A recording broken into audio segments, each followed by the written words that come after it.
But honestly, I can't see the mouse. Sorry, a little bit. And you said touch back on this, right? Yeah.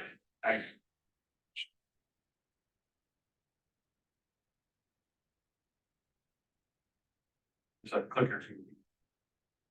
This one, yeah, I think. Oh, yeah, this one's better. So we're going with this. I think we're good. Okay.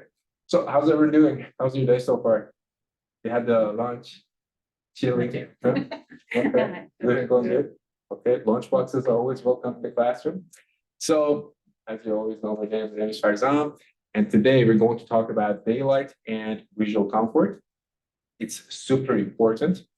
What we're going to cover for today, the plan is to go through what the visual comfort is, daylight metrics, measurement devices, and a happy hour where we're going to do our group project with the devices I have where you're going to experiment some cool stuff today. So, what you're going to learn today is that how to measure daylight and why it is important for us, right? Because right now you're sitting in a room that we have no daylight. Is it good? Is it bad? We're going to figure that out in the coming up slides. Okay, now let's talk about it.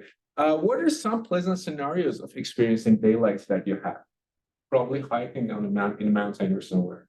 What were some of the good experiences you had with daylight? Sitting in an open area, like in front of the sea. In front of the sea, that's one of the things you want to chill and get the tan body. You're not getting summer body ready. Yeah, for daylight remind me more sunlight, natural light. Sunlight. Yes. And how does it impact you? Does it impact your mood? Does it make you like? Yes, so I'm happy when in a sunny day, yeah, it affects my mood. Okay. How about you, Alex? Do you have any pleasant experience with the daylight? No, I'm only thinking at my family back in Europe, we have an hour difference. So when it changes here, it does not change there. And it's a different concept. It's not the actual.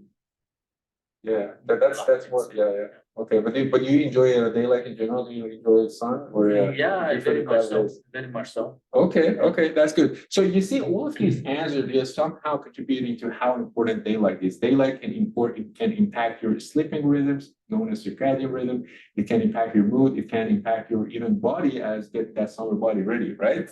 So, with that being in mind, why is visual comfort important? Now, if you have the sun, we go to the beach, we don't care, we want as much as UV and daylight as we want on our skins. Why? Why do we care about visual comfort? Why is that important? Right now, are you having visual comfort? Can you see everything easily? Like, do you feel you need more sun or more light in here? How do you feel? For me, for computer screen, it's very important. Yeah, too much light hurts my eyes, and yeah, it's important. It's important. So you want more light? Very good. How about the others? I think it affects your perception of the overall interaction. If the light is too low and you don't interact well with the class, you don't interact well with the activity you are doing.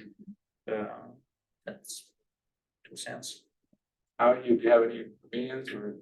I just like daylight, like when it's closed or it's nighttime, you feel like your body is more sleepy, more relaxing than in the morning. Yeah, that's what the other day I was telling my friends that we haven't seen sunlight for 3 days now. It's time for me to hibernate because that's normally what happens in winter, right? So all you said is important, especially the performance. The number one is definitely working. When we are working on a specific task, we need a specific amount of light. When we want to go to sleep, we want to shut down everything or make it absolutely dark. But if you're working on a task, then we might need a little bit more light. If you're trying to see something, then we might be even needing more light than ever before, any of the regular tasks we do. The second one is performance, exactly what you referred to. Different scenarios require different daylight and light situation in general.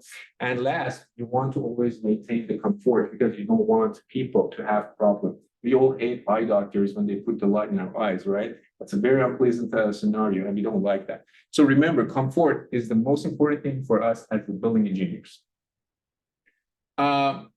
Normally, we associate light and daylight with rays. That's very important. That's the number one thing for us to see our surrounding environment. If you remember Lord of the Rings, if you're old enough, as probably me, Lord of the Rings always wanted to see something, and there was those rays that shows where the eye is looking at, right? So that light is the number one important component for us when you're trying to see stuff. This is the device. We call it a locksmeter. I have one here. They have many different types and forms. This is one I have. You're going to have a group work with it coming up. We call it a locksmeter, and the unit for measuring light is in general lux, right? That's the unit that we measure the available daylight in the room with it. But now let's say we measure the available light here, right? How do we know if it's enough or not? There are many different metrics. You're going to learn about all of them in this course. Today, we are focusing on one of the most important ones called useful daylight illuminance. There are 4 ranges for it, less than 100 lux. So if the number on this grid is 100 lux, it's less than 100 lux. It means the light is normally insufficient and you cannot do your task that you are planning to do, right? And the second part, if the reading is between 100 to 300, it is sufficient, but you might need artificial lighting. If you're watching a movie, anywhere around 100 to 300 is fine. But if you want to, for example, read a book, then you might need more lighting available there. Between 300 to 3000 is normally good. We consider that enough and sufficient. And more than 3000, that's it's the beginning of having a little bit of glare, visual discomfort, and even having too much light, right?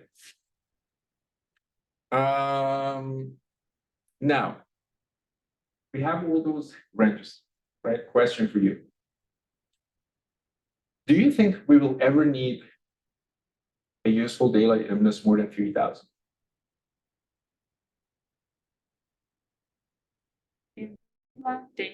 In general, do you think there is a position that we might need it?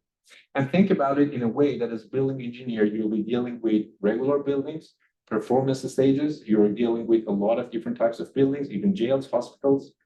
What do you think? Is that more than 3000 ever useful? Any ideas, yes or no? I think so. Because when it comes to human and our eyes adjust to the light, it should be at the same rate, maybe less than 3000. Yeah, that's a great answer. Others, opinions, ideas, opens? A surgery, yeah, that's important, very important for hospitals. You need a lot of light for that. Any other one? Anyone else? Okay, now these lighting levels depend on the building and the task that you are doing. There are points that you need more than 3000 lux, right? Imagine the scenario, you're designing a performance and an archangel or Gabriel from heaven is descending, right? And you want the people to be gasping, wow, okay. And that at that point, as a building engineer or a lighting engineer, you're supposed to create an atmosphere where people can gasp, where people can feel the shock. But generally in the daily routines for us as human beings in regular buildings, not hospitals, not jails, not performance stages, we are normally good between 300 to 3000 range. Any questions so far? Nobody? Okay. This is the device. You already learned about the device. This is what we have. We're going to do a group project. I thought Morgan is going to be part of the group project as well, but we're going to do it as 3, no problem. So normally when we want to measure stuff and we have this, we need to know how to measure the building, right? Number one, there should be no shade on the globe that we have here, all right? So you should not stand like this and this because it impacts it. It should be horizontal for our use today. I'm going to teach you later on why we need it vertically maybe, but today it's going to be fully horizontal, okay? That's the number one thing. We just turn it on. And I'm going to set the scale for you as well. There we go. So it says that the scale is 1x1. It means that the reading is true. There should not be multiplied by any number. And the reading is here. I can put it here in the group. It's a small group. As you can see, the shading can significantly impact the reading, right? So how are we going to do this and measure the light in the room? Because the room is too big, right? Do I keep the device here? Do I keep the device in the center? Do I keep the device under the light? Because all of that impacts it and you're going to experiment it in the group. It depends on where you hold it. But there are international regulations and standards for doing that. Normally, you divide your room. That's a more sophisticated version. The regular version is that you divide the room to 9 squares. That's it. Okay, so you make imaginary squares here, and then you measure the middle of each square, and then you create an average from those 9 numbers. Is that clear so far? How the grading works? Grid lines work? Okay. And that is how you're going to do it. One is going to use the device, and the other two is going to make sure that there's no cheating, there's no wrong actions of measuring it. One is going to create the plan, and one is going to do the readings. Questions so far? Okay, great. Let's get it started, people. Let's get it going. Yeah. Yeah, you can start. All right. Let's start from corner. So you should have the imaginary plan that Alex has, and I suggest that all of you three, you go to the same side so you can all see the reading. Okay. And you can use the box and what do you call it? Oh, that's okay. Is So that what do you okay? have? 90. Is everything okay? Do you think the horizontal leveling is fine right now? Yeah. Yeah, very good. So it should be normally in the middle. You're doing good, Elham, but it might be better to have it here. And one thing I wanted to experiment is that what happens if you put it next to the light or if you put it next to the wall? Try to look at the reading, 3 of you.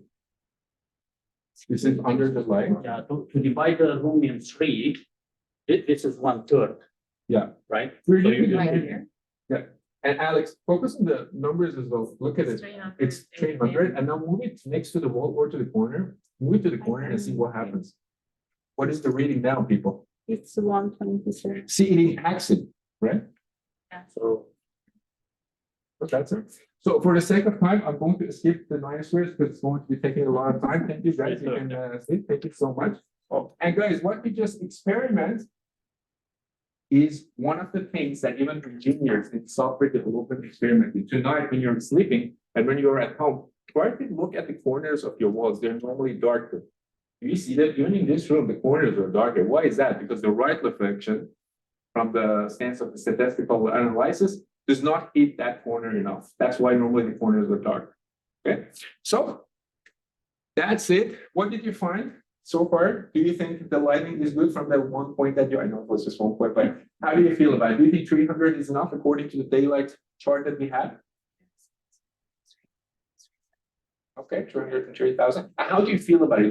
There could be more light here. You could for more lighting. Maybe in certain areas, like in the middle here, it's more light than. Yeah, right. Certain areas. That's very true. That's going to be the assignment. So today, what we learned is that we use the lux meters to measure lux. We divide the room to 9 squared, but the simplest method. There are more sophisticated methods that we can do it. You can check the range to see which range is falling within, and then you can come up with recommendations. Recommendation is technically the assignment. I'm going to post that on Brightspace, and then you will see that. You don't need to do anything about it until next session. That's technically what we learned. The next session is going to have more daylight metrics coming. Yay. And that's it. Any questions for me? Please for Jasmine.